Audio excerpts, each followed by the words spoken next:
Bien, estamos en la última clase de integración bíblica y hoy vamos a hablar sobre las epístolas generales, las epístolas generales y también sobre algunos consejos para integrar la Biblia a nuestra vida cotidiana, a nuestro ministerio, etc. Y les voy a compartir entonces mi pantalla.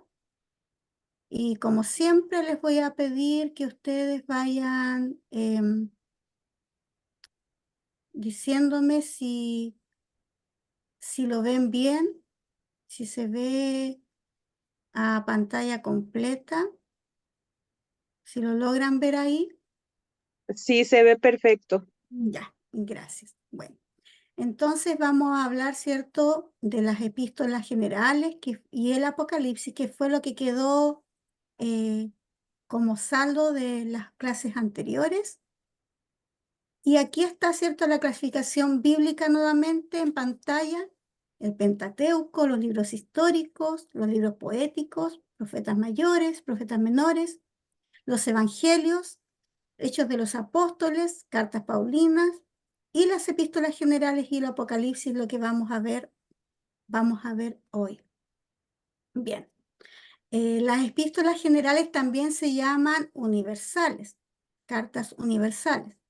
Y son 7 cartas escritas en un tiempo difícil para los creyentes que eran perseguidos. Estas 7 cartas tienen un común denominador, que además de ser escritas en un tiempo difícil, también todas fueron escritas para una audiencia en común, ¿ya? Y aquí aparecen 7, pero en algunos documentos o en algunos archivos van a encontrar incluida dentro de las epístolas generales la carta de Hebreo, ¿ya? Pero como lo habíamos visto en la clase pasada, la paternidad literaria de los hebreos se la adjudica a Pablo, por su forma de escribir, su estilo de escritura, etcétera, por fecha, por lugar, etcétera. Entonces, se le atribuye a Hebreos, pero en algunas partes encontramos como epístolas generales 8 cartas y no 7. Por si en algún momento ustedes lo encuentran así, ya saben a qué se debe, ¿ya? Y están en estas epístolas generales Santiago, primera y segunda de Pedro, primera, segunda y tercera de Juan y Judas. Y vamos a comenzar por Santiago. El libro de Santiago tiene 5 capítulos y exhorta a permanecer firmes pese a los malos tiempos y alienta a la iglesia, a los fieles, a que sean fieles y perseveren en su fe, ¿ya? La carta de Santiago fue escrita más o menos entre el año 62, cuando hubo una persecución interna en Jerusalén. Después de la muerte de Esteban, hubo una persecución a los cristianos, a los judíos que se habían convertido al cristianismo. Entonces, esta carta fue escrita para los judíos creyentes en Jesucristo, ¿ya? Y fueron víctimas de una persecución, lo que originó que muchos de estos judíos huyeran, una dispersión, una diáspora, ¿cierto?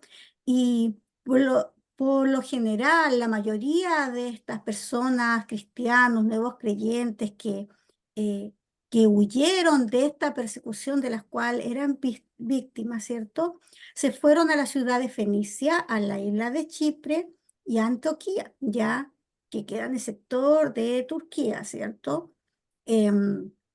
También algunos huyeron al área eh, em, cercano a Grecia, algunas ciudades de Grecia. Em, y estas nuevos creyentes, ¿cierto?, llegaron a ciudades con una cultura distinta, con creencias distintas, que adoraban a dioses diferentes. Y las personas que miraban a estos judíos, a estos judíos que llegaron a estas ciudades, las miraban como hoy es una nueva forma del judaísmo. Son judíos, pero judíos medios extraños porque no van a los templos que nosotros visitamos, no se limitan o no adoran a nuestros dioses, entonces ellos son como judíos, pero qué extraño que ellos no se quieran como involucrar en nuestra idiosincrasia, en nuestra cultura. Entonces ellos comenzaron estos nuevos creyentes al verse, al ver esta oposición, al ver que en estas ciudades donde ellos llegaron también había una oposición y tampoco eran muy bienvenidos ni aceptados porque eran distintos a ellos, comenzaron a convertirse en personas individualistas y a poner también su mirada en las riquezas. Eh, y ahí comenzaron los problemas dentro de los creyentes judíos que estaban en estos lugares, que habían, cierto, como les dije, huido de esta represión, de esta persecución de la cual eran víctimas en su tierra, en su patria. Y comienzan a haber problemas porque habían rivalidades entre ellos, comenzaban a querer simplemente buscar su propio bienestar. Y Santiago, que era medio hermano de Jesús, él no huye en esta diáspora, sino que se queda en Judá y era una inspiración de fuerza y era una inspiración de un servidor de Jesucristo para la iglesia de aquel tiempo. Y él allí en Judá tenía como su base donde se traían noticias, ¿cierto?, de las iglesias de otros lugares y él hacía y ejercía una labor pastoral hacia estos fieles que estaban en distintas ciudades, ¿cierto? Eh, Tratando de consolidar su fe allí. Y él se entera de estos problemas de estas iglesias que están en Chipre, en Antioquía y en Fenicia, y escribe esta carta de Santiago. ¿Y para qué las escribe? Las escribe para consolidar la fe de estos creyentes, para que permanecieran firmes en medio de estos tiempos donde no eran aceptados, eran gente que sentía la desigualdad, eh, sentía como las personas de estas ciudades no les hacían sentir em, esta diferencia entre ellos y cómo ellos no podían adaptarse ni encajar en esta idiosincrasia nueva donde estaban. Entonces, ciertamente Santiago les exhorta a que en estos tiempos que son tan difíciles ellos permanezcan fieles en su fe y en el evangelio que recibieron y en esta doctrina con las cuales fueron formados y a través de las cuales también ellos como judíos abrazaron esta fe cristiana. Y eso es el contexto de esta carta de Santiago. Y vamos a ver primera y segunda de Pedro. Primera de Pedro tiene 5 capítulos y segunda de Pedro tiene 3 capítulos. Esta carta fue escrita para dar consejos a los creyentes que están siendo perseguidos para que honren a todos, a amar a la familia de Dios, para que teman a Dios y respeten a las autoridades. Yo les decía a un comienzo que estas epístolas tienen algo en común, que fueron escritas todas en medio de una persecución.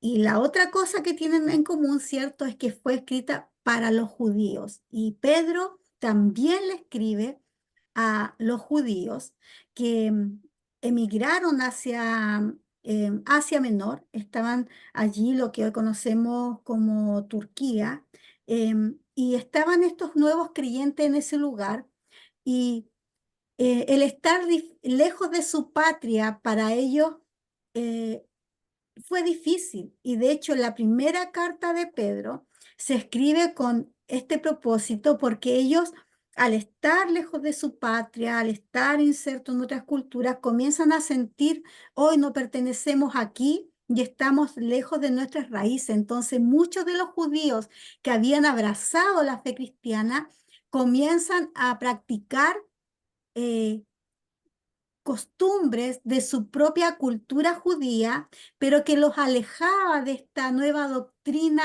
de la enseñanza de este nuevo pacto, y comenzaron a practicar fiestas y practicar costumbres de la ley que ya no deberían practicar porque ya lo había dicho anteriormente, ¿cierto? En la clase pasada, Jesús vino a cumplir la ley y abrogarla y estaban en este nuevo pacto, pero buscando este sentido de pertenencia, de patriotismo, esta comunidad judía que estaba en este lugar, en Asia Menor, estas comunidades comenzaron a volver hacia atrás en su fe.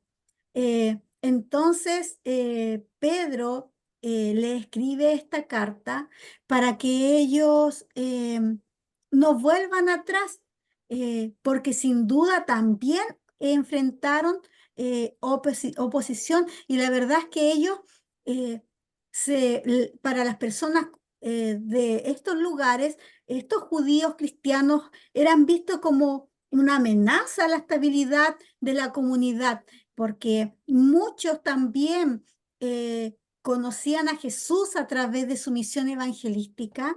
Muchos gentiles, muchos lugareños, muchas personas de estas ciudades se convirtieron al cristianismo a través de estos judíos que llegaron allí y ejercieron esta labor evangelística, lo que terminaba con eh, con todas eh, estos ritos paganos en muchas ciudades. Entonces, algunos se molestaban porque ellos estaban allí y los veían como una amenaza a la comunidad. Entonces, muchas veces ellos eran acusados injustamente, hacían planes en contra de ellos y también eran oprimidos por estas comunidades. Entonces, Pedro les escribe la primera carta, y hay algo muy, muy bonito que hace Pedro, y a mí me causa,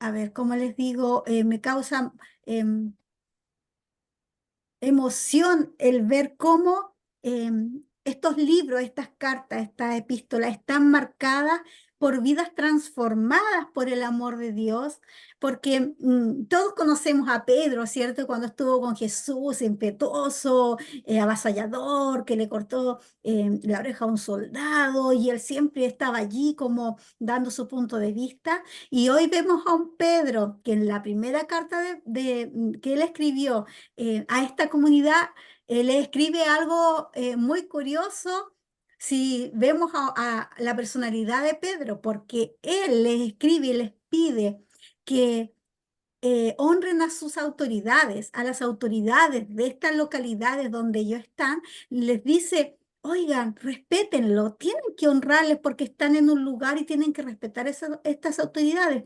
Pongan atención en aquellas leyes que, que no se ajustan a sus principios, con eso pongan atención, pero deben respetar a sus autoridades. Y lo otro que les aconseja es que puedan presentar defensa a su fe, pero no lo hagan igual que ellos, que no sean igual que estas personas que no entienden el cristianismo y que se oponen a esta verdad de Cristo, sino que presenten defensa de su fe con sabiduría, con amor. Entonces vemos a un Pedro acá que en un momento, ¿cierto?, era muy avasallador. Hoy lo vemos aconsejando a estos nuevos creyentes judíos a que respeten a sus autoridades y que sean un ejemplo, que muestren allí el ejemplo dentro de donde están, muestren a Cristo con su manera de vivir. Y la segunda carta de Pedro, ya había pasado como esta tensión que había este primer problema que tenía esta comunidad de creyentes, que, que habían, cierto, vuelto un poco atrás en sus costumbres, buscando esta pertenencia, sentir que ese patriotismo al estar en otra tierra, pero se enfrentaban a otra problemática, ¿ya? Que surgieron maestros dentro de la iglesia. Entonces vemos cómo la persecución ya no es solamente desde afuera, también surgió una oposición desde adentro de la iglesia con falsos maestros que torcían las enseñanzas de Jesús para buscar su propio bienestar y su propio beneficio, para tener más autoridad espiritual sobre otros y que causaban opresión dentro de las iglesias. Entonces, la segunda carta de Pedro apunta a esta problemática. Entonces, él les anima a que puedan estar firmes y que no caigan en estas enseñanzas torcidas que se alejan de la sana doctrina con las cuales ellos fueron evangelizados, y esa doctrina que abrazaron y que los llevó a, a aceptar a Jesucristo como su Mesías. Entonces les recomienda a no dejarse influenciar por estos falsos maestros y que permanecieran firmes en esta fe que abrazaron. Ese es el contexto de primera y segunda de Pedro. Y vamos a primera, segunda y tercera de Juan, ¿ya?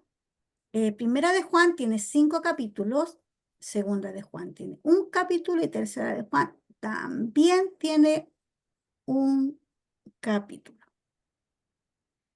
Y el mensaje central como de estas 3 cartas, aunque ya vamos a ir desglosando, es que Juan le escribe a las iglesias en medio del error y la herejía y la confusión por la infiltración de pensamientos que no eran de Dios, usando contrastes.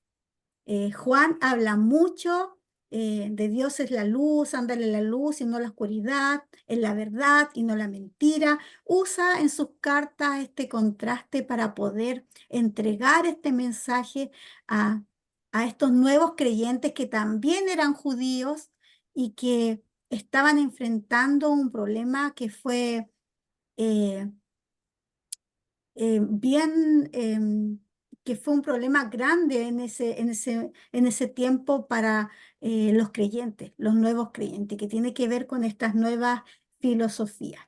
La paternidad literaria de este libro se atribuye a Juan. Se menciona su nombre en la carta, en la primera carta, pero no como apóstol, sino que se menciona como el anciano. Y esto tiene un porqué, pero sin duda la primera y la segunda y la tercera carta de Juan tienen el mismo estilo, y por eso se le atribuye a Juan, el discípulo, el apóstol de Jesús, el discípulo amado. Y esta carta, los destinatarios, ¿cierto?, eran judíos que también estaban en la zona de lo que hoy conocemos como Turquía, pero en la parte occidental, o sea, hacia la costa, ¿cierto?, hacia el occidente, ¿ya? Y Juan se relacionó mucho con las iglesias de Esmirna, Pérgamo, Odisea, Tiara, Colosas, Sardi y Éfeso, y que son, y esto tiene mucho sentido porque son las iglesias a las cuales después le escribe el Apocalipsis, pero ya vamos a ir avanzando en esto. Y Juan fue obispo de la iglesia de Éfeso cuando, más o menos después en el año 70, cuando Jerusalén es sitiada y es destruida, allí comienza Juan, más o menos en esa época comienza un obispado sobre la iglesia de Éfeso. Eh, Sabemos que se ensañaron, ¿cierto?, con la ciudad, la sitiaron, destruyeron. eh, em, el templo también fue reducido a escombros. eh, fue, fue terrible como Tito, quien posteriormente sería un emperador, hijo del emperador Vespasiano, fue quien entró a la ciudad, la sitia y termina por destruirla. Entonces, para contextualizarlo, en esa época fue cuando Juan ejercía un obispado y también se relacionaba mucho con estas iglesias que le mencioné. Y nuevamente en estas iglesias estaban aquellos judíos que habían huido en esta diáspora de esta persecución de la cual eran víctimas en su propia tierra, huyeron hacia estos sectores y nuevamente Juan le escribe a esta iglesia de estos judíos que abrazaron la fe cristiana y que creían en Jesús. Esta carta está escrita en griego koiné, que es un griego común. Koiné significa común y era un lenguaje muy sencillo y muy cercano a la comunidad. Era un lenguaje informal y esta carta estaba escrita en este lenguaje.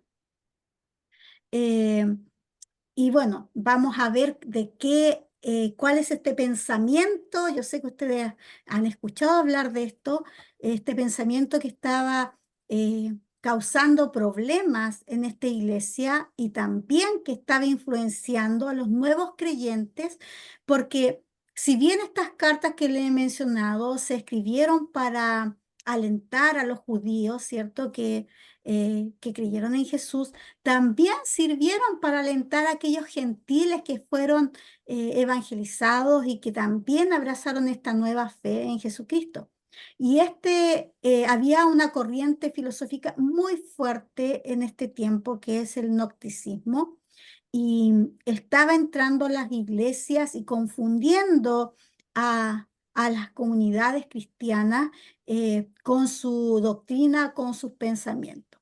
Y bueno, el gnosticismo decía que todo lo malo del hombre está en lo material, o sea, en su cuerpo. Y todo lo bueno está en lo inmaterial, o sea, en su espíritu, ¿ya? Entonces el espíritu que es bueno está preso en un cuerpo material que es malo. Entonces la única esperanza de salvación para todos era el conocimiento. Entonces, ellos hacían un sincretismo entre las escrituras y este pensamiento filosófico y creían que las escrituras tenían secretos místicos guardados en sus líneas. Ellos pensaban que había numerología, que habían mensajes ocultos que solo algunos nomás, los más entendidos, podían descifrar.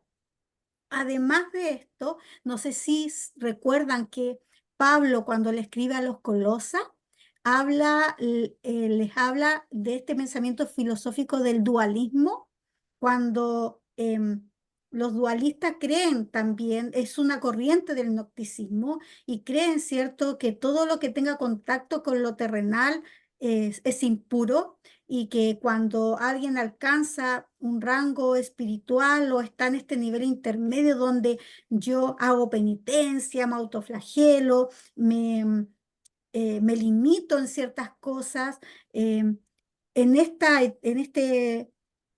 etapa como intermedia donde yo hago a mi carne daño para poder alcanzar este rango espiritual, eh, es más puro, es más agradable y más puro. Entonces incita a esta comunidad cristiana a la penitencia, al negarse a muchas cosas para alcanzar esta pureza. Y ellos, por tener este concepto, ellos decían que Dios, que era santo y puro, era imposible que podía encarnarse en un cuerpo humano que era malo. Entonces, Jesús no era Dios encarnado y creían que él había venido, pero no en carne, sino que en espíritu, pero sí había poseído a Jesús, a esta persona, en un tiempo, solo en un tiempo, que lo poseyó allí. No sé si recuerdan el evento cuando Juan el Bautista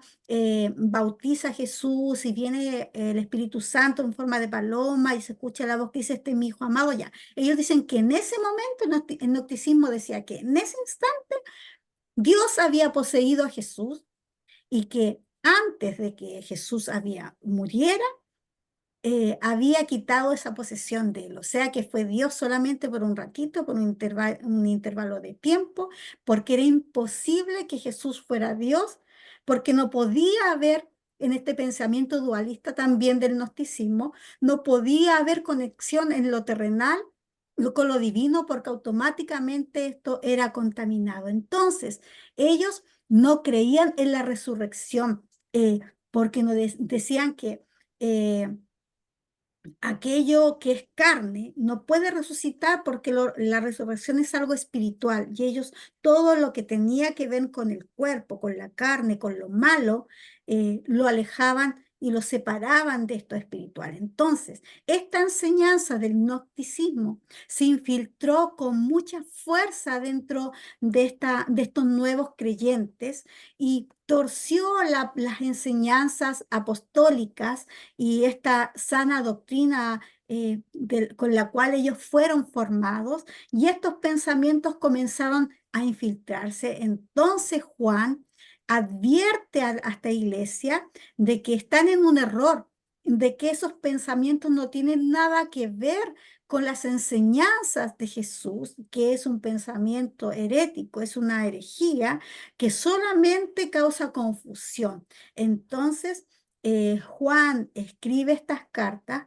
para poder advertir a la iglesia a estar en contra de estas corrientes filosóficas y les enseña que la sana doctrina, que la enseñanza que han recibido hasta el momento es confiable y pueden descansar en ella, pueden tener plena certeza de esta luz que es Dios y que vino a traerles esperanza y que vino a traer una plenitud donde en Él no hay nada oscuro, donde no hay oscuridad ni confusión.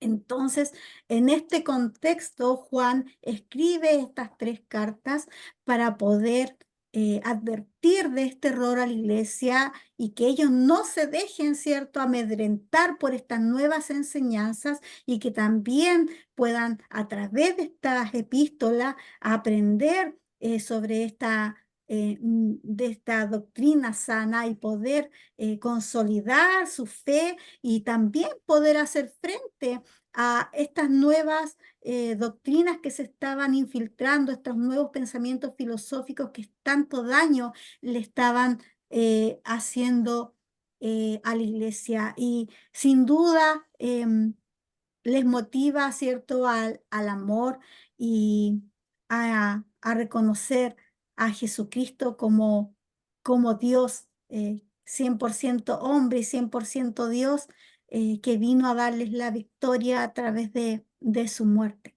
Así que en ese contexto se escribe primera, segunda y tercera de Juan. Y vamos a ver a Judas, que tiene un capítulo y advierte sobre los falsos maestros y les exhorta a luchar por la fe y a estar firmes en el amor de Dios. Esta carta se le atribuye bueno, la paternidad literaria es atribuida a Judas, también medio hermano de Jesús como Santiago. Eh, Él tampoco huye de la persecución, se queda en Jerusalén para también poder hacer una labor de supervisión de las iglesias y también una labor bastante pastoral. Y se escribe en el último tercio del primer siglo. Y también lo hace para alentar a estos judíos que recibieron el Evangelio de los apóstoles. Y es curioso este libro porque Judas usa muchas ilustraciones y es curioso porque las ilustraciones que hace Judas habla, no sé si no han leído este libro, pero habla o cuenta relatos eh, que están o que son parte de la cultura judía, de la cultura o de la literatura popular judía y que no se encuentran en el Antiguo Pacto, en el Antiguo Testamento, que no las encontramos ahí, como es el primer libro de Enoc, el Testamento de Moisés, pero que sin duda para los judíos era algo absolutamente conocido. Eh, Recordemos que la comunidad judía, ellos eran muy fieles a sus tradiciones y a su cultura, y no solamente tenían la Torá, también tenían en ellos era parte de su cotidianidad esta literatura judía popular que si bien no era parte, ¿cierto?, de estos libros sagrados, pero sí era parte de, de, de esta incluso cultura oral que se daba mucho en los judíos. Entonces, cuando Judas, para exhortarles a luchar por la fe, a estar firmes, les habla de estos relatos que ellos sin duda conocían a la perfección, para los lectores que, que no estamos familiarizados, que no están familiarizados, ¿cierto?, con el primer libro de Enoc, con el testamento de Moisés, dirán, ¡ay, qué curioso esto no!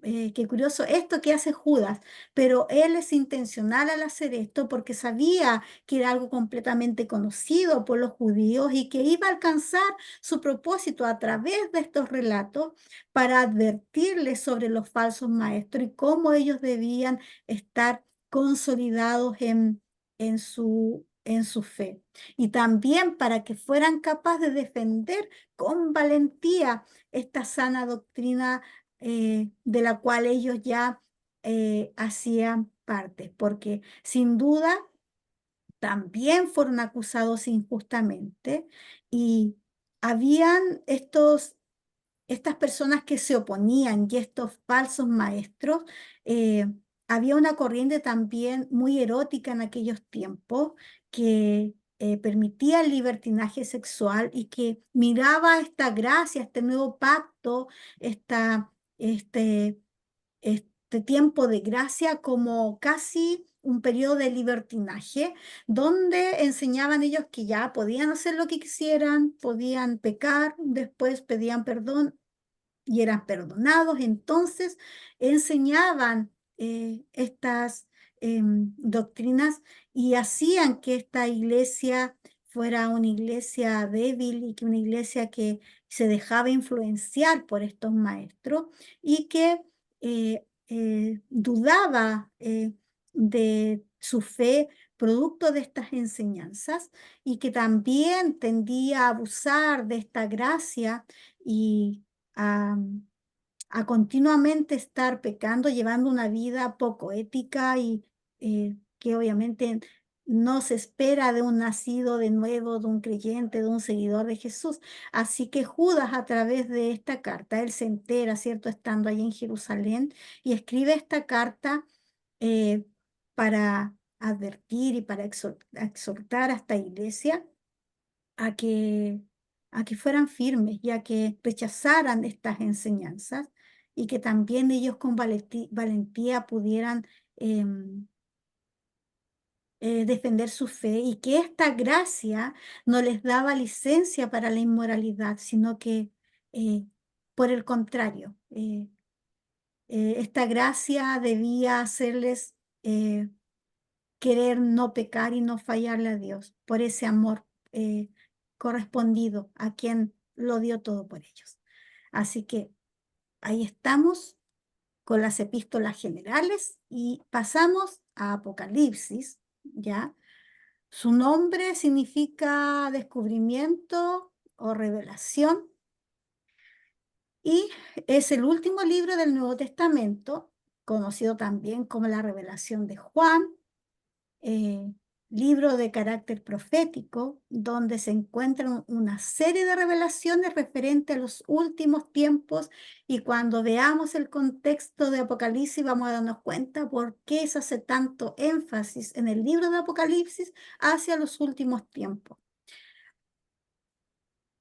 Y partimos. Apocalipsis tiene 22 capítulos, informa a las iglesias de Pérgamo, Esmirna, Éfeso, Tiatira, Sardis, Filadelfia, la Odisea, de su posición en Cristo y cómo pueden descansar en la soberanía de Dios en medio de las pruebas. Jesús regresará y recompensará a todos los que fueron fieles. Estas iglesias a las cuales Juan le escribe, porque la paternidad literaria de Apocalipsis se le atribuye a Juan, y también hay algunos, algunos fieles de la iglesia, algunos hombres de la iglesia primitiva, que también escribieron sobre Juan, de que fue escrito por él, Apocalipsis, y confirman algunos escritos antiguos de que Juan fue quien escribió Apocalipsis. Entonces se le atribuye la paternidad literaria a Juan, estando él en el exilio, en una isla, la isla de Pasmo, que era una isla con características bien especiales, porque esta isla estaba entre Grecia y Turquía, y era una isla rocosa, donde no había vegetación, no habían árboles. Entonces era perfecta para exiliar a aquellos quien eran una amenaza para una comunidad, o también una amenaza para el Imperio Romano, ya que en ese tiempo tenía el control.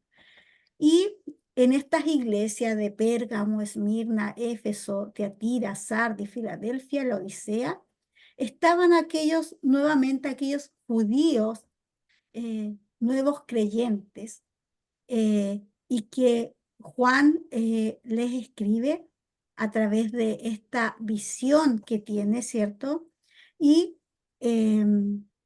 ya que había una gran persecución a los nuevos creyentes.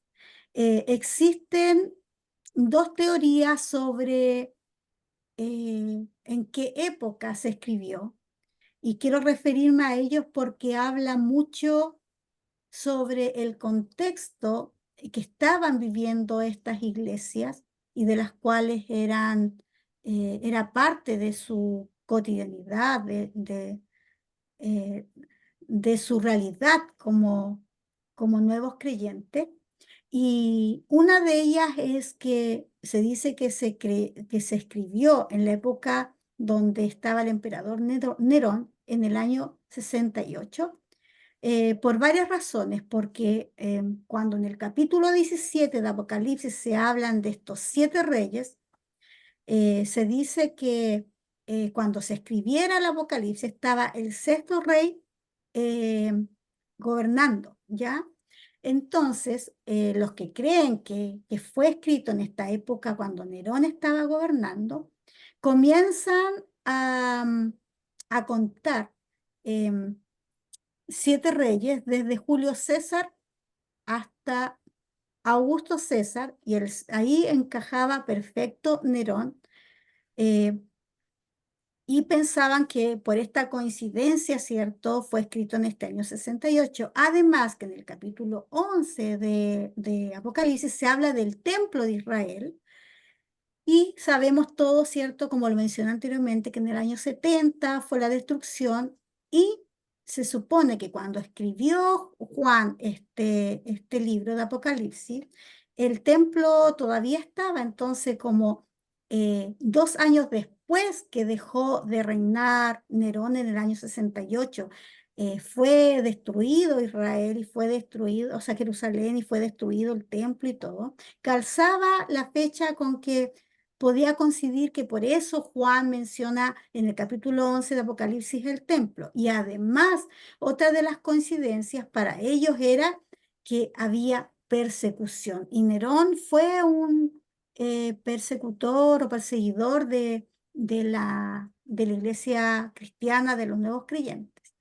Pero, ¿por qué algunos dicen que esto tiene eh, sus pros, que a lo mejor no es así? Y es porque el primer emperador realmente fue Augusto, no Julio César. Y si contamos desde ahí en adelante, no calzaría Nerón, ¿cierto?, como el sexto rey que aparece en este capítulo 17 de Apocalipsis, que estaría gobernando en aquella época.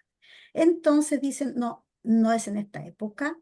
Y la otra opción es que este libro se escribe durante el gobierno de Domiciano, que fue desde entre el año 81 a 96 después de Cristo, y Irineo, que fue un padre de la iglesia, que fue discípulo de Policarpo, y sabemos que Policarpo fue discípulo de Juan. Entonces, Irineo escribe sobre esto, y escribe que el Apocalipsis fue escrito por Juan en la época de Domiciano, ¿ya? Además de eso, dicen los eruditos, aquellos intérpretes, que los 7 reyes en realidad son eh, 7 perseguidores de la iglesia, 7 hombres que perseguirían la iglesia. Y hablo de que aparece, se me había olvidado este detalle, aparece estos 7 reyes en forma de una bestia con 7 cabezas, ¿ya? Así está descrito en Apocalipsis capítulo 17.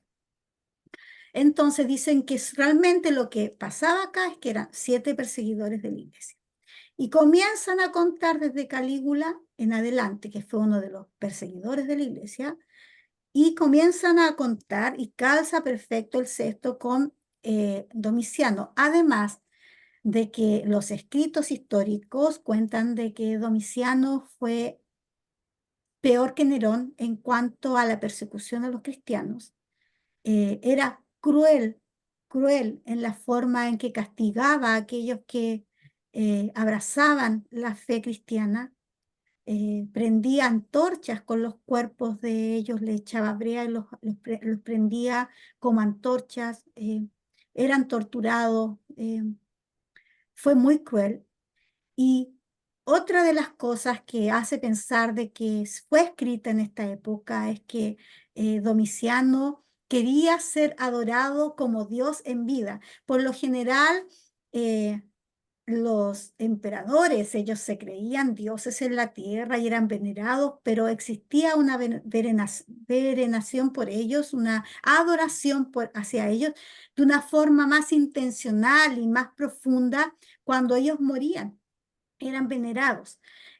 Pero Domiciano, él no, él se diferenciaba de los otros emperadores porque él quería que lo adoraran, pero en vida. Y quien no lo adoraba era víctima de toda su crueldad. Es más, cuando él escribía una carta, él se refería a sí mismo como su Señor y su Dios. Entonces, cuando él hacía algún edicto legal o hacía alguna carta, él se ponía, su encabezado era ese, le escribe su Señor y su Dios. Entonces, este, en, en Apocalipsis también se habla de que esta bestia iba a pedir adoración, iba a pedir este sexto hombre que iba, ¿cierto?, a estar gobernando cuando esto sucediera, esta persecución y todo lo que se venía para esta comunidad cristiana, decía que iba a pedir adoración. Entonces, hay muchas cosas que coinciden y que dan como a entender que fue escrito en este periodo. Y si bien no hay luces claras de en qué periodo fue escrito, sí sabemos que la iglesia de este tiempo estaba siendo cruelmente perseguida, y muchos sabían que decirle sí a Jesús significaba decirle sí a la muerte. Y dentro de este contexto, Juan tiene esta visión y la verdad es que ya habían pasado para algunos más de 50 años desde que Jesucristo había dicho que él volvería. Y esta espera en medio de una persecución para la iglesia se hacía larga. Entonces, es muy, se hace como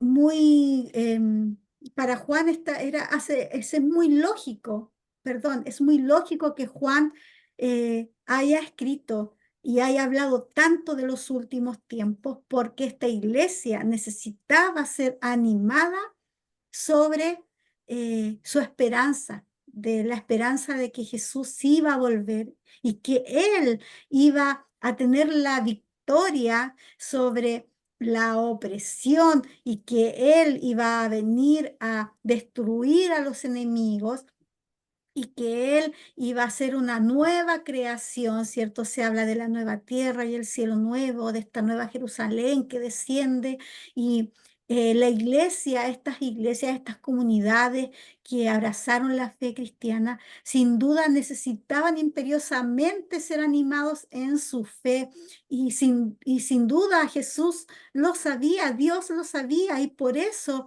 le entrega ciertamente esta visión a Juan donde encontramos mucho simbolismo, pero fíjense ustedes que no es extraño encontrar simbolismo, quizás para nosotros sí, pero para la comunidad judía no era muy extraño porque si vamos al Antiguo Testamento también encontramos simbolismos allí, ya sea, no sé, el Valle de los Huesos Secos, el alfarero, Leviatán, la serpiente, en Job, en muchos pasajes bíblicos del Antiguo Testamento también encontramos cómo Dios se revela a su pueblo a través de simbolismo y para esta comunidad judía no era extraño.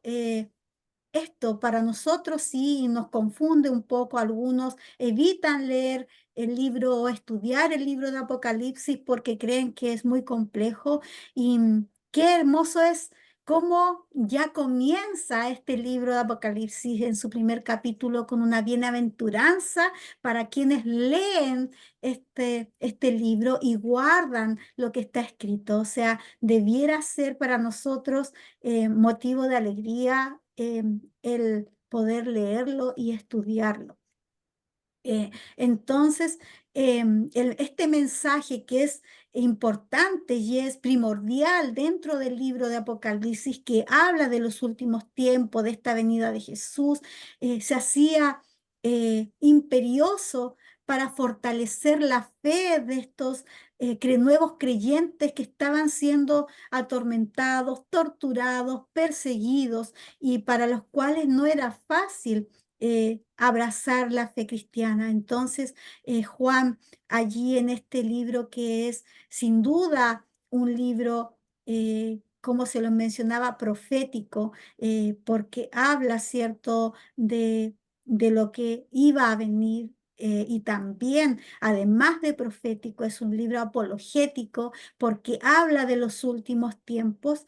Era necesario para esta iglesia leer lo que Juan había recibido de parte de Dios. Sin duda, este mensaje de Apocalipsis fue un mensaje esperanzador para la iglesia de Pérgamo, de Esmirna, de Éfeso, de Tiatira, de Sardis, de Filadelfia, de la Odisea.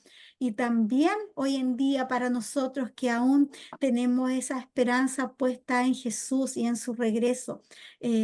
Y comentábamos al principio de la clase cómo hoy en día con las nuevas ideologías, también el ejercicio nuestro como cristianos se dificulta por estas nuevas leyes de no discriminar, pero vemos también en la Biblia cómo estos hombres estaban dispuestos a dar su vida por su fe y cómo soportaron algunos azotes, cárceles, torturas por amor a Jesús y a esta nueva vida que ellos tenían y que estaban viviendo. Entonces encontramos en el libro de Apocalipsis este contexto que sin duda es un contexto de dolor, de, de mucho dolor para aquellos que eran perseguidos y eran torturados y aquellos que no podían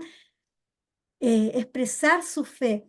Existía en esa época una ley que decía que el Imperio Romano imponía que solamente se podía practicar la religión de un país en su propia comunidad.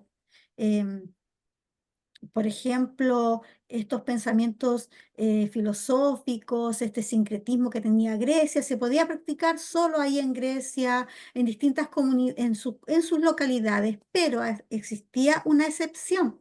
La excepción eran los judíos. Esta excepción hablaba de que los judíos sí podían practicar su fe en los lugares donde estuvieran. Entonces, había muchas iglesias judías en distintas partes. Pero ¿qué pasó acá? Cuando comenzaron a ver a estos nuevos judíos que eran cristianos, al comienzo pensaron, hoy es una secta del judaísmo, es una rama del judaísmo, son iguales, pero comenzaron a darse cuenta de que estos nuevos creyentes se diferenciaban mucho del judaísmo porque no se circuncidaban, no practicaban ya las fiestas. Eh, Recuerden que para la mayoría de los judíos Jesús era solamente un profeta, no era el Mesías, y ellos seguían haciendo, algunos seguían haciendo este rito de los animales, de las, para pagar por los pecados, de los sacrificios animales. Entonces se empezaron a dar cuenta que estos judíos no eran judíos, y cuando se dieron cuenta que realmente no eran judíos, todo cambió para ellos porque ya perdieron este estatus de esta ley romana que les permitía a los judíos practicar donde fueran su creencia, su religión, pero ya comenzaron a darse cuenta los romanos que no, que ellos ya no eran judíos, que no era una secta de los judíos, estos nuevos creyentes, sino que eran nuevos, era otra creencia, era otra su verdad, era otra su doctrina. Entonces, allí comienza esta persecución hacia estos cristianos porque por ley tenían prohibido ejercer su creencia donde estuvieran. Eso era solo permitido como excepción para este pueblo judío, y como ellos ya estaban desvinculados, ya los habían reconocido como los cristianos, ¿cierto? Ya ellos no tenían este estatus y comenzó esta persecución para ellos. Y era difícil, ciertamente era muy difícil para ellos poder ser cristianos en medio de tanta oposición. Así que vemos cómo Dios, en su amor profundo por sus hijos, por su iglesia, y recuerdo este pasaje de Apocalipsis donde dice que Él está en medio eh, de los de estas siete antorchas que son las siete iglesias, y cómo Él hace alusión a esto diciendo, yo no los he dejado solos, yo estoy en medio de ustedes, no estoy viendo su padecer, estoy viendo su esfuerzo, estoy viendo su obra, pero necesito que sean firmes, que tengan una fe inquebrantable en medio de esta oscuridad de la cual están siendo parte. Así que este es el contexto en el cual se escribió Apocalipsis. Y si bien, como les comentaba, no hay una fecha exacta y están estas supuestas fechas, pero sin duda la iglesia está viviendo una época difícil y necesitaba ser consolidada. Y si vemos el último versículo del capítulo 22, hay algo ahí revelador que quizás, no quizás, no me cabe duda que está ahí porque son las últimas palabras eh, que Dios le dice a estas iglesias que son los destinatarios originales de este mensaje, ¿cierto? Les dice, ciertamente yo vengo pronto. Sí, Señor Jesús, ven.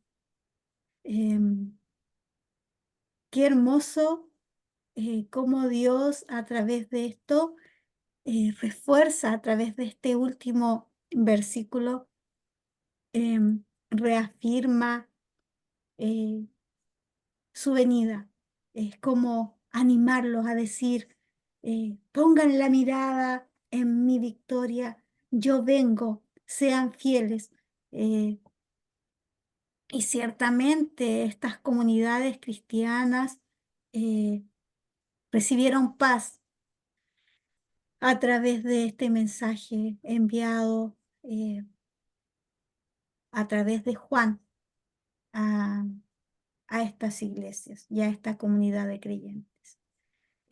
La gracia de nuestro Señor Jesucristo sea con todos vosotros.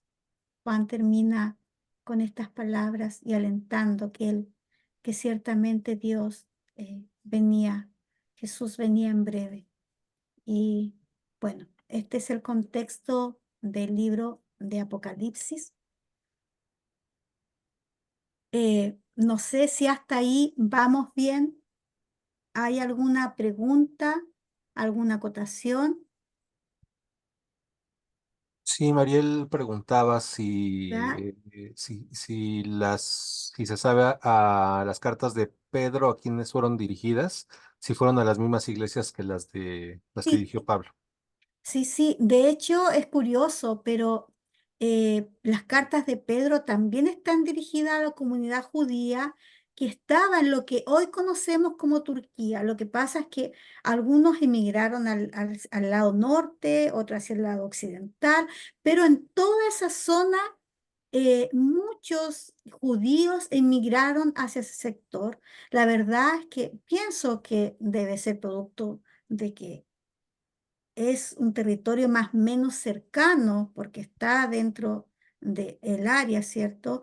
Entonces creo que emigraron a esos sectores por esa razón y la carta de primera y segunda de Pedro fue escrita para ellos en ese sector y es curioso porque casi, si vemos casi todas las epístolas generales, fueron escritas para judíos que estaban en el sector, lo que es hoy día Turquía, lo que es esa zona. em, y esto fue producto de la diáspora y de esa dispersión de la cual yo le hablaba. Sí, primera y segunda de Pedro fueron escritas para aquellos que estuvieron en Asia Menor, allí en Turquía. Lo que hoy conocemos como Turquía, en esa época Asia Menor, pero es ese sector. No sé si hay otra pregunta. No, hasta el momento es la pregunta que había pendiente. Ya, bien. Entonces ahora vamos a pasar a algo muy interesante y en algún momento yo voy a dejar de compartir pantalla y vamos a tener una pregunta abierta donde vamos a hablar un poco de esto. Hemos hablado, ¿cierto?, de cómo el mensaje de Jesús está integrado, este plan de salvación lo vemos de manera integrada desde el Génesis hasta el Apocalipsis. Cómo Dios, ¿cierto?, tras la caída del hombre, eh, ha- hace un plan de restauración, de salvación. Para su creación y va construyendo y viéndose este plan desde Génesis a Apocalipsis en este antiguo pacto y en este nuevo pacto. Pero ¿cómo podemos nosotros integrar las sagradas escrituras, la verdad que encontramos en ella a nuestra vida cotidiana? Hoy vamos a ver algunos consejos, ¿ya? Para integrar la Biblia a nuestra vida. Y vamos a partir por lo primero. Y yo agradezco y valoro mucho que ustedes estén aquí hoy escuchando esto y que también los que van a ver el video después, posteriormente, eh, se den el tiempo para ver esto, porque no podemos practicar o no podemos apropiarnos de verdades que no conocemos. Sin duda, para vivir lo que está escrito en la Biblia, las verdades que son contemporáneas, las aplicaciones que son contemporáneas y que podemos aplicar a nuestras vidas, no las podemos evidenciar en nuestra cotidianidad si no las conocemos. No sé si aquí hay alguien que está por primera vez estudiando la Biblia, como acercándose a lo que es un estudio bíblico, a un taller o algo así, pero los motivos, los alientos, los animo a seguir adelante estudiando la palabra de Dios. Eh, Hay muchas herramientas que la hermenéutica ofrece, muchísimas, que sin duda nos ayudan a tener una comprensión más amplia de las escrituras. De hecho, los contextos son una de ellas. Hay metodologías de estudio bíblico, está la filología, crítica textual, la gramática. Hay muchas herramientas que la hermenéutica ofrece para encontrar estas aplicaciones contemporáneas y entender que hay algunas que no son aplicables a nuestros tiempos por la cultura, porque hoy en día hay mucha ignorancia y hay muchos haciendo doctrinas de a un versículo sacado del contexto y que nunca fue lo que Jesús quiso decir o lo que Dios quiso enseñarnos a través de su palabra. Y para no caer en estos errores, debemos estudiar la Biblia, debemos conocer la Biblia para poder vivirla, practicarla, hacerla nuestra. Entonces, yo les felicito a ustedes por estar aquí hoy y por estar dando este paso, ¿cierto? De poder conocer un poco más sobre las Escrituras, porque esto ciertamente nos abre a entender la Biblia de otra manera, a entenderla de otra manera. Así que uno de los consejos más importantes es estudiar esta maravillosa revelación del corazón de Dios para nosotros y poder así, después de entenderla, poder hacer la vida en nosotros.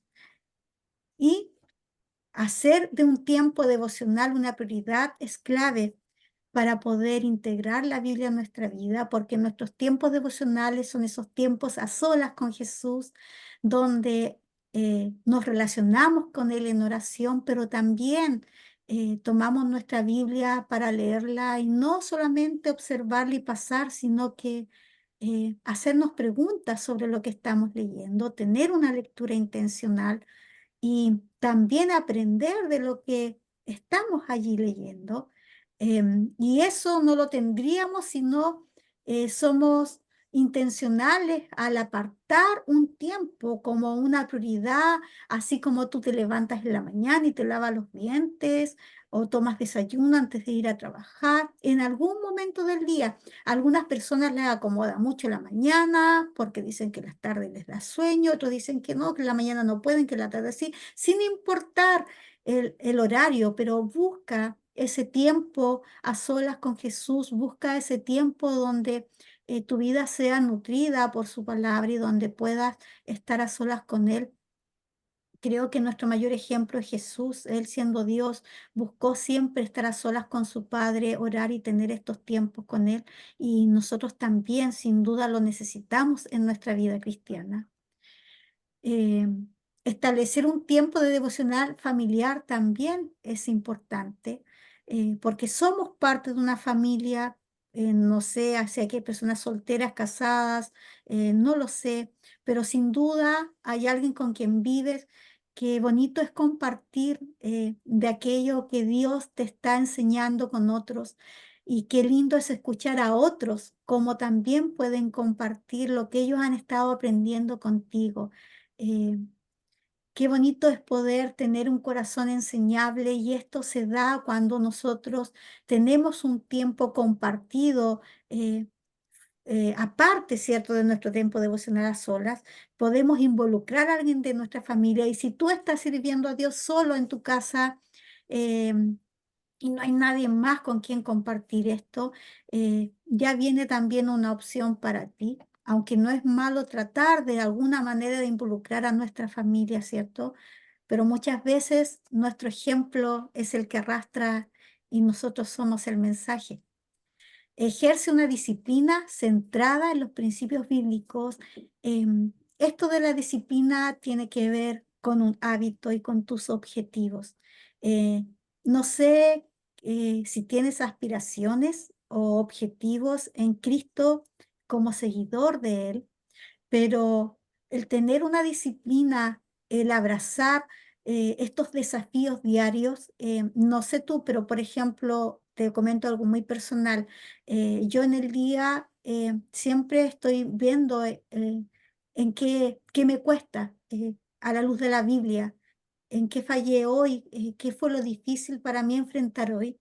Y me levanto al otro día con el propósito firme, con el desafío, esta disciplina de abrazar ese principio bíblico que me costó en este día y el día de mañana, lo voy a vivir, lo voy a vivir para honrar a mi Señor Jesucristo. Entonces, abrazar estos principios bíblicos como una disciplina para ti, hacerlos parte de estos desafíos diarios, te va a llevar a integrar la palabra de Dios a tu vida y a poder ir creciendo, ir madurando, ir confrontándote a tus propios limitancias, a tus carencias y ver cómo Dios también puede obrar en medio de ellas. Tener una comunidad cristiana es fundamental para integrar la Biblia a nuestra vida. Em, si estás solo sirviendo a Dios en tu casa, tu familia no conoce al Señor todavía, acércate, ten una comunidad cristiana. Qué bonito es poder tener comunidades donde compartir la palabra de Dios, donde ser edificados a través de una exhortación sobre la Biblia y cómo somos desafiados constantemente por esta verdad a, a tener un crecimiento espiritual. Entonces, para poder integrar la Biblia necesitamos estar en este contacto con una comunidad cristiana donde vamos a ser edificados y nutridos en la palabra de Dios. Y así como Jesús modela nuestras vidas, nosotros también estamos modelando a otros. Y esto no sé si es una buena o mala noticia. Pablo decía que nosotros somos cartas abiertas. Y como te decía hace un rato atrás, yo pienso que nuestro ejemplo es el que arrastra, arrastra a las personas más que lo que decimos. Porque he visto a muchos, no sé si tú conoces a alguien así, que dice ser algo, pero hace otra cosa, y ahí se produce esta esa inconsecuencia que nos hace desconfiar y nos hace mirar a otros, porque siempre necesitamos referentes. Y convierte tú en ese referente, ser tú el referente para alguien. Qué bonito es un bonito desafío el que esta palabra de vida, la Biblia, eh, sea tan parte de tu cotidianidad, de tu estilo de vivir, que sea quien modele tu vida y también que tú a través de ser modelado por Jesús puedas modelar a quienes te rodean. Em, Conviértete tú en el Jesús que otros van a conocer. Sé tú el mensaje que otros van a escuchar. Sé tú la Biblia que otros van a leer. Qué bonito es poder hacer vida en nosotros esta palabra eh, que hoy tenemos y que podemos, tenemos la libertad de estudiarla, de leerla, de tenerla en nuestras casas, en algunos en más de una o dos versiones, algunos muchos más. Y qué bonito poder ser moderadores para otros de esta palabra que produce vida ciertamente. Pon en orden tus prioridades. Esto es importante porque para algunos el estudio bíblico, las enseñanzas en la Biblia es lo último. A veces buscamos consejería en el amigo, en personas, en redes sociales, en muchas cosas, en literatura que nos habla de superación personal, etcétera. Pero A lo último que acudimos es a la Biblia, a lo que podemos enseñar, a lo que nos enseña a través de su palabra Dios, esos consejos para la vida, para realmente tener una vida abundante, esta vida abundante y plena que Jesús vino a entregar. Entonces, tener las prioridades en orden, el hacer la integración de la Biblia una prioridad en nuestras vidas, va a hacer que vivamos este evangelio que está escrito allí en esas páginas y también pueda aquí escribirse en nuestros corazones para poder practicarlo. Y nosotros tenemos, yo siempre he dicho que los seguidores de Jesús tenemos una cultura. Ciertamente en la Biblia está escrito que, estamos en este mundo, pero no somos de este mundo. ¿Y cómo es eso? Tenemos una cultura distinta a la cultura de este mundo. Tenemos una cultura del reino que nos hace mirar la vida de una manera distinta como la mira el resto, que podemos mirar o poner nuestra mirada en lo eterno, en aquello que ni la polilla y el orín corrompen, sino que poner nuestra mirada en aquello que trasciende. Y en esta cultura donde amar a nuestros enemigos hoy es una locura, eh, donde no pagar mal por mal también es raro en un mundo individualista, egoísta, donde la prioridad eres tú, después eres tú y después eres tú y el resto que puedas ayudarse como pueda, ver a personas compartiendo el amor de Jesús en plenitud, de manera incondicional, como Jesús nos amó a nosotros, es ir en contra de la corriente. Es ciertamente ir contra las ideologías, defender la vida, es ir contra las ideologías. em, y tener esta cultura del reino se hace parte cuando eh, integramos la palabra de Dios en nuestra vida, tenemos una cultura distinta, no vemos la vida de maneras igual y sin duda nos hace ser diferentes. Y no me cabe duda que aunque no te lo propongas, vas a dejar una huella en aquellas personas que te rodean si integras la Biblia a tu cotidianidad y a tu estilo de vida. Vive lo que sabes, las decisiones son parte de nuestra vida cotidiana. Desde que abrimos los ojos en la mañana y pensamos, oh, ¿qué voy a desayunar hoy? Desayuno avena, desayuno un plato de cereal, un yogur. ¿Qué desayuno hoy? Desde que comenzamos a pensar en con qué ropa nos vestimos, a qué lugar vamos. Nuestra vida está llena de decisiones, pero hay decisiones que trascienden a lo eterno, que marcan nuestra eternidad. Y sin duda, el estudio de la Biblia, el apropiarnos de las verdades bíblicas, saturarnos del mensaje de Dios en la Biblia, nos va a llevar a tomar mejores decisiones. El considerar la Biblia como una guía práctica para nuestras vidas nos va a llevar a equivocarnos menos, a tomar mejores decisiones. Así que vive lo que sabes, practica la Biblia, lo que has estudiado y sin duda, como te decía anteriormente, vas a ir dejando huellas en otros a medida que vayas, eh, que te vayas relacionando, donde quiera que vayas.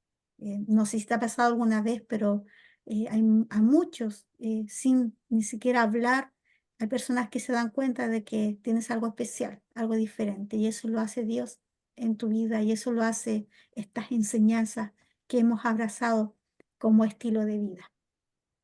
Y aquí les voy a dejar una eh, pregunta que es muy común hoy en día porque tiene que ver sobre en relación a la injusticia y es algo a lo cual los cristianos nos enfrentamos mucho en este día y por eso quise dejarla para que la respondiéramos y conversáramos unos minutos sobre ella.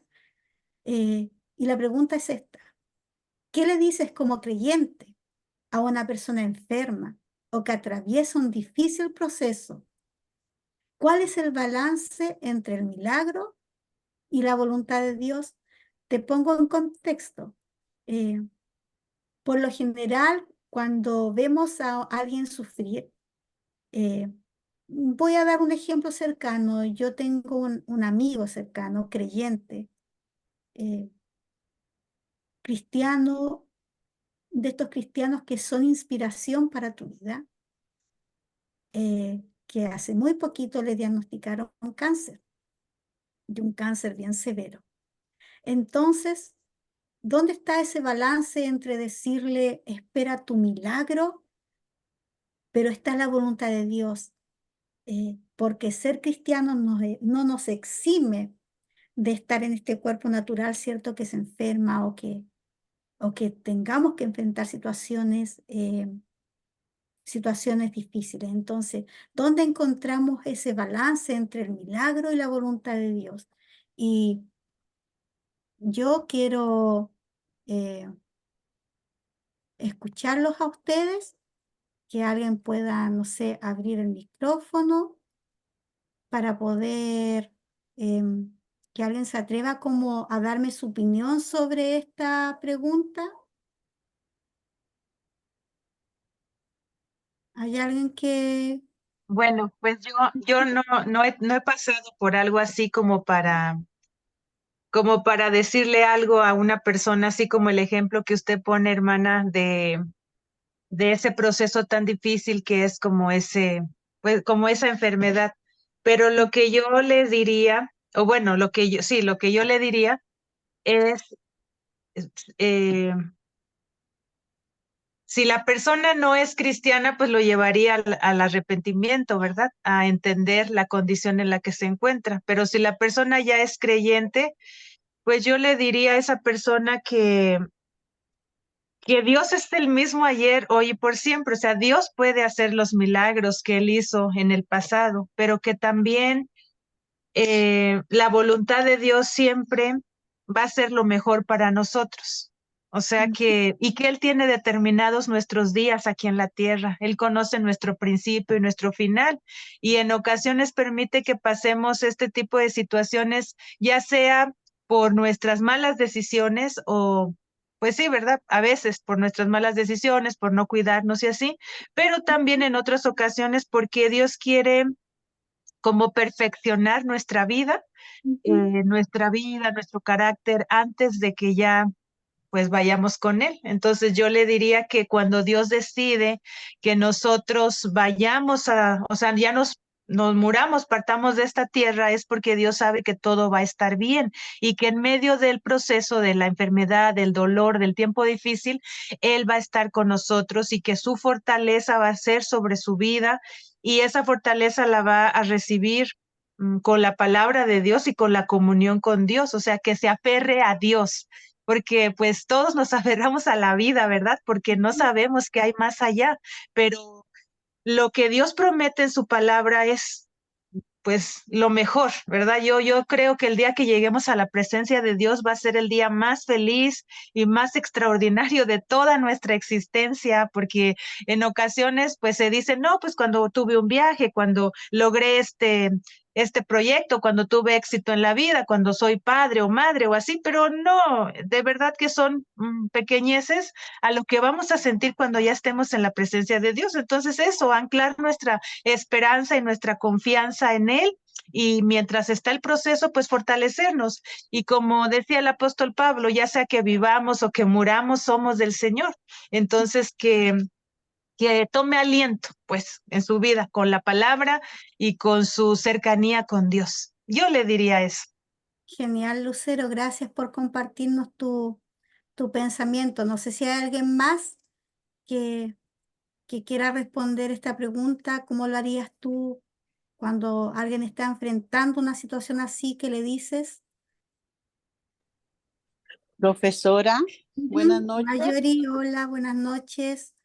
Me conecté tardecito porque ha sido un día bastante complicado, pero llegué.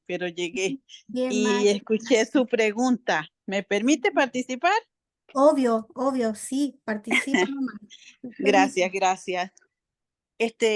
Yo pienso que aún en el ser humano que tiene una experiencia de fe con Dios, en el día malo, nuestra cabeza entra en periodos críticos, ¿verdad? Nuestras emociones, nuestro cuerpo. Ahora ni qué decir de una persona que no conoce al Señor. Entonces surgen otro tipo de preguntas más, ¿verdad? ¿Qué hice malo? ¿O por qué yo que he sido bueno me sobrevienen estas cosas? Y entonces pienso que es importante como arrancar desde que todos somos seres humanos, que la vida tiene procesos bonitos, fáciles, otros complicados, pero todos tienen un buen propósito, llevarnos a experiencias que formen nuestro carácter, nuestra espiritualidad, ¿verdad? Eh, nos confrontan incluso a nuestra escala de valores y lo que nosotros consideramos tesoros y terminamos diciendo, Dios mío, yo no tengo riqueza, lo que yo creí que era riqueza no es valioso. Entonces, trato en mi experiencia personal de animar a la persona a hacer un alto en su vida, a hacer una valoración de los conceptos que tiene en sí, ¿verdad? Previos de la vida humana, de la vida natural, pero también de una vida espiritual, porque esa es la naturaleza eterna. La natural es temporal, pero la espiritual es eterna. Entonces, primero me gusta como hacer ese planteamiento con la persona para luego entonces decir si todo tiene un propósito, si el Dios que nos creó eh, ha pensado planes de bien para toda el alma humana. Entonces aquí el error no es la circunstancia. A veces estamos en crisis por consecuencias, no por las verdaderas raíces de nuestros problemas o conflictos. Y entonces es como tomar ese tiempito primero para sentarnos y poder poner a la persona delante de Dios. Y yo sé que va a salir satisfecho de las respuestas que reciba en ese momento de conversación, porque lo que nos toca es llevarlos a Cristo y Cristo se encarga. Presentarlos a Cristo y el Espíritu Santo va a visitar a esa persona y va a comenzar a prepararla para escuchar lo que verdaderamente, la respuesta que verdaderamente nos importa en el día malo. ¿Qué opina Dios de lo que me está pasando? Eso era, profe. Gracias, Marjorie. Gracias por compartirnos tu respuesta. ¿Alguien más que quiera contarnos qué piensa o cómo enfrentaría esta situación? Hola, ¿cómo estás? Hola, hola. Soy Claudio, el esposo de Sí, Elizabeth. sí. Y acá está Elizabeth, ¿eh? Saludos, Elizabeth. Mire, nosotros como matrimonio visitamos una hermana de nuestra iglesia que está enferma de Parkinson, pero es un Parkinson muy agresivo. De hecho, de estos que endurecen los músculos más de que tiriten las manos o el cuerpo. ¿Sí? Cada vez se va poniendo más rígido. Y ella es una hermana de la iglesia que toda la vida ha vivido sirviéndole al Señor desde muy niña. Su madre también vive con ella, viven en las casas juntas y también le sirvieron al Señor acá en Chile toda su vida.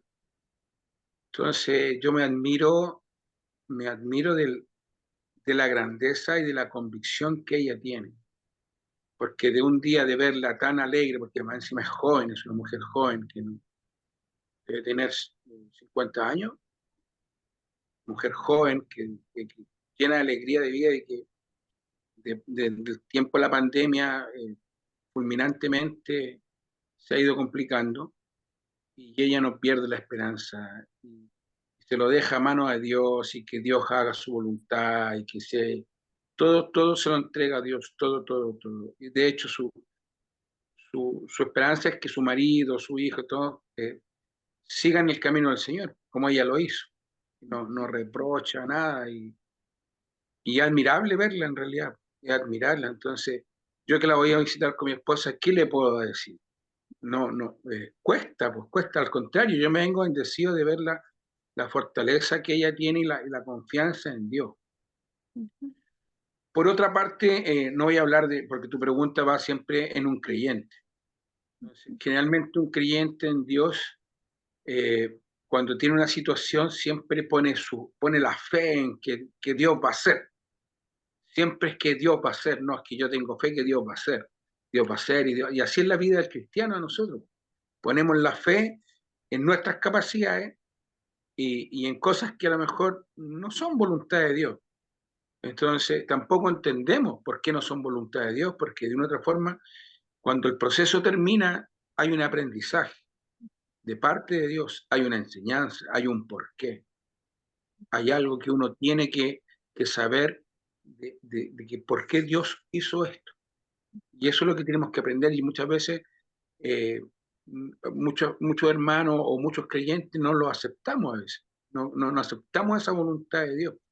Y en Juan, en el libro de Juan, dice que la estaba buscando y la hacía con mi esposa, dice espérenme un poquito, Ujú. ¿Cómo se llama podríamos saber el nombre de la hermana de la cual nos hablas?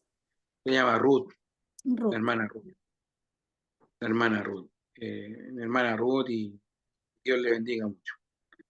Que Dios le Así es. bendiga mucho a la hermana Ruth porque la verdad es que es una mujer muy valiente en el Señor. Cada vez se complica más, cada vez más y verla que sigue alabando al Señor, que bendice al Señor y que está todo el día con el Señor.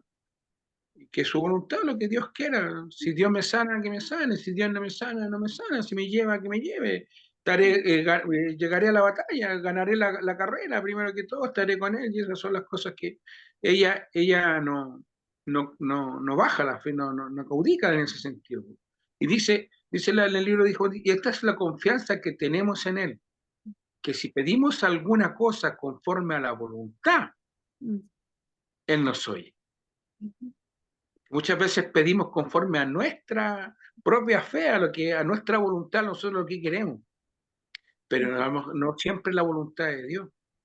Lo tenemos que entender, así como Dios puede salvar, hacer un milagro hay cientos de testimonios de milagros, que el tumor desapareció, que el cáncer ya no está, que lo fueron a operar y ya no había nada, y todo es para darle la gloria a Dios, porque la gloria y la honra es del Señor. Y todas esas cosas que pasan así es para que el nombre de Dios sea engrandecido y, y, y sea testimonio, ¿no es cierto? Y se carga un testimonio de lo maravilloso que es el Señor. Pero cuando tenemos el problema de que Dios no hace la voluntad, y después al final, al último, nos empezamos como a resignar. Primero a pedir, Señor, tu paz, que por qué, que yo oré, que yo ayuné, que la cadena de oración, que todos los días. Y empezamos a cuestionar, pero después de a poquito nos vamos, ¿no es cierto? Ya, Señor, pero no entendemos al tiro los propósitos de Dios. No entendemos, Señor, si es tu voluntad, que se haga. Si no es tu voluntad, Señor, tuya es la gloria igual, Señor. ¿No es cierto? Enséñame o enséñale a los demás o qué quieres de este proceso para poder aprender. Y eso es lo que quería explicar. Gracias, Así que Claudio, Dios les bendiga. Desde por acá de opinar. España, Ujú. vecina, Sí, muchas bendiciones. hay algo que yo he entendido sobre la voluntad y el milagro, que son lo mismo. La voluntad y el milagro son la misma cosa. Si pensamos en Jesús cuando estaba en el Getsemaní pidiéndole a su Padre, Padre, pasa de mí esta copa, pero si es tu voluntad, eh, pero hágase tu voluntad, el Padre permitió que viviera hasta el último sorbo de dolor de esa copa, pero ese dolor produjo el milagro más maravilloso, tan, tan profundo ese milagro que hoy estamos aquí hablando sobre Jesús y sobre su redención. Y si pensamos en Daniel y en sus amigos, eh, ellos, cuando los obligaban a postrarse ante este ídolo, ellos dijeron, no nos postramos. y calentaron un horno tan potente los grados que la persona que se acercó murió quemado, pero Dios no los libró de entrar al horno, Dios los libró de quemarse, pero estuvieron dentro de ese horno ardiente. Y el milagro para Daniel no fue no estar en el foso de los leones, porque tuvo que estar en el foso de los leones. El milagro para Daniel fue no ser comido por los leones. Entonces, yo creo que para Ruth el milagro es que Dios la ha sostenido hasta este día, ha sostenido su corazón, porque la voluntad de Dios buena, agradable y perfecta para Ruth es esta enfermedad que la queja hoy. Entonces, yo puedo ver en esa voluntad de Dios buena, agradable y perfecta el milagro, porque Ruth ha estado con una fe inquebrantable pese a esta enfermedad. ¿Y por qué lo Claro que entiendo de esta manera? Porque en mi vida personal, si les soy honesta, yo también he vivido situaciones muy difíciles y también existe esta sensación de por qué Dios, si somos hijos de Él, permite que suframos o por qué Dios permite el dolor en sus hijos, eh, por qué Dios no hace milagros, cómo le dices a toda una persona, no, Dios va a hacer un milagro y si no es la voluntad de Dios que esa persona se sane, pero la voluntad de Dios es el milagro, porque esa voluntad que Dios permite en esa persona es algo que Dios lo permitió así. Dios es soberano y no hay nada que escape de su soberanía, ni un pelo de nuestra cabeza se cae si no es, si Dios no lo conoce. Entonces, si Dios permite algo en nuestras vidas, si Dios permite un dolor en nuestra vida, si Dios permite una enfermedad en tu vida, es porque esa es la voluntad buena, agradable y perfecta de Dios. Y es porque allí, en medio de ese dolor, de esa enfermedad, allí está el milagro. Porque Dios te va a sostener en medio de ese dolor, en medio de esa aflicción, en medio de esa prueba. No te va a librar a lo mejor del horno, no te va a librar de beber la copa, no te va a librar del foso de los leones, no te va a librar de que viva situaciones de dolor, pero sí Dios prometió estar con nosotros. Entonces, creo que en esta soberanía de Dios, para nosotros es difícil aceptar que nada escapa de su control. Y en mis momentos difíciles, algo que me ha permitido, ha sostenido mi vida, es esta idea de, Dios, tú sabías perfectamente que yo iba a vivir este momento, sabías perfectamente que yo iba a pasar por esto. Y si tú lo permitiste, ay Dios, tú tienes un plan, tú tienes un plan. Y esa voluntad de Dios yo quiero vivirla. Mariel está levantando la mano. Hermana, Sí, no sé si me escuchan. ¿sí te escuchamos? Espera un poco. Ya, yo quería, no sé si se escucha doble. Un poco, sí, más o menos. Ya, esperemos un poquito, voy a bajar el audio Ya. del otro lado. Ujú. Ahora me escucharé mejor, Sí, sí, ahora sí. pero no lo escucho. Espera, Nosotros te escuchamos bien, Mariel. Por si acaso ahí logran escucharnos, se te escucha súper bien. está conectado a la tele, entonces ahí se me Ah, acopló. ya. Pero ahí Ujú, ya lo desconectamos allá con mi ya. esposo.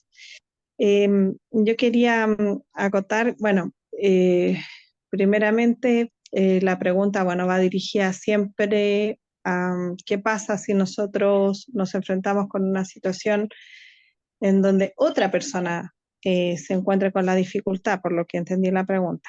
Pero ¿qué pasa cuando esa pregunta te viene a ti mismo? Cuando uno es cuando está pasando la dificultad, como decía ustedes, claro, nosotros tenemos la fuerza del Señor, como decía Marjorie también, estamos con Él, pero muchas veces también nosotros nos perdemos, ¿cierto? En la situación misma que estamos viviendo. Bueno, a nosotros como familia, bueno, tú conoces más o menos nuestra historia. Yo siempre le decía al Señor, eh, yo lo único que pido es que si me vas a dar algún hijo, que sea un hijo sano. Y era mi oración de siempre de pequeño. Y bueno, pasó que mi último pequeño no nació sano. Él nació con la mitad de su corazón, lo cual ya desde los 5 meses de embarazo eh, nos enteramos y fue un proceso súper difícil. Nosotros con mi esposo siempre estuvimos ayudando a la iglesia, participando en todo lo que se pueda. Y, y es una pregunta difícil porque en el fondo uno, como decían, muchas veces cree tener cierta protección estando dentro del camino, pero no es que uno no esté protegido, sino que, tal como decías tú, me llega muy profundo el tema de que no es que no vayamos a pasar la prueba, sino que Él está con nosotros ahí en la prueba en todo momento. Y bueno, en mi caso, hubieron, porque lo que mucho me impresionó mucho y es en el poder de la oración, el poder de la oración. Y la verdad es que el Señor levanta incluso los guerreros de oración, gente que no conocíamos, que no veíamos. Habían personas que me escribían de todas partes del mundo para decir que estaban orando por mi bebé. Y en un momento me acuerdo que en su segunda cirugía, porque como él nació con la mitad de su corazón, tuvieron que operarlo a los poquitos días de nacido. Y en su segunda operación, él tuvo un infarto después de la cirugía. Entonces yo estaba con él y había estado toda la noche con mi bebé y de pronto yo sentí que algo iba a suceder. Y claro, empezaron a sonar las máquinas, llegaron todos los médicos y me corrieron un poquito hacia atrás y se acercaron unas personas a mí y todos los médicos estaban sobre mi hijo tratando de resucitarlo, pero en ese momento yo solo vi a Cristo. Y las personas que se acercaron a mí a ayudarme, yo le dije, no, yo estoy tranquila, porque Cristo está con él. Y fue tanta la fe en ese momento, la tranquilidad que me dio el Señor en ese momento de prueba difícil, que de verdad yo en ese momento me sentí respaldada completamente por él. Y mi hijo reanimó y el proceso fue difícil. Pero él está aquí conmigo y ahora va a cumplir 4 años. Y lo hemos podido disfrutar hasta que el Señor lo diga. Y recuerdo mucho siempre al rey David, cuando sucedió lo de su hijo, y él ayunó y estuvo varios días en oración. Pero cuando fue la voluntad del Señor llevárselo, él se levantó y la aceptó. Entonces ahí un poco el entender la soberanía de Dios sobre nuestras vidas, el ser capaces de levantarse frente a cualquier prueba y, y cómo se y entender que Él tiene toda la autoridad, como decía la hermana, la primera que habló, de que sí tenemos que tener la plena confianza de que Él tiene todo preparado y que nuestra esperanza es aquí y allá. Esa es nuestra esperanza como cristianos. Entonces, de saber que Él tiene todo bajo control y eso es más o menos lo que uno podría dar como testimonio o decirle a alguien que esté pasando por una situación, de que Él es nuestra esperanza, Él es todo en el fondo, todo lo que tenemos. Gracias, Todo, Mariel. Gracias. perdón, me quebrante un poquito, perdón. No está bien por contarnos algo tan personal. Yo puedo ver a Dios en David, puedo ver a Dios en medio de tu familia, puedo ver a Dios allí en medio de tu conflicto y puedo ver ese milagro que es la voluntad de Dios para ustedes sosteniéndole. El milagro de Dios para mí en tu vida es cómo los ha sostenido, les ha dado paz en medio de algo que podría quebrantar a cualquiera. Gracias, Mariel, por compartirnos algo tan personal. Hansel, ¿tú tienes la mano levantada? Sí, primero un comentario general y ya ahorita en particular lo que les quería decir. Digo, nada más sí para que estén conscientes de que se está grabando la sesión, ¿no? Por si van a Sí, compartir sí. algo, como es algo muy personal, nada más. Pero, a ver, voy a dejar de grabar. para No, no, no, que si quieres, podamos, como tú veas, o sea, lo que podemos hacer es lo sí, editamos, le cortamos, pero yo nada no, más no, para que... mejor voy a dejar de grabar porque sí, para que así podamos conversar más tranquilos y ya al menos ya hubo una respuesta así como para los que entregan así como para los que van a escuchar después el video, así que vamos a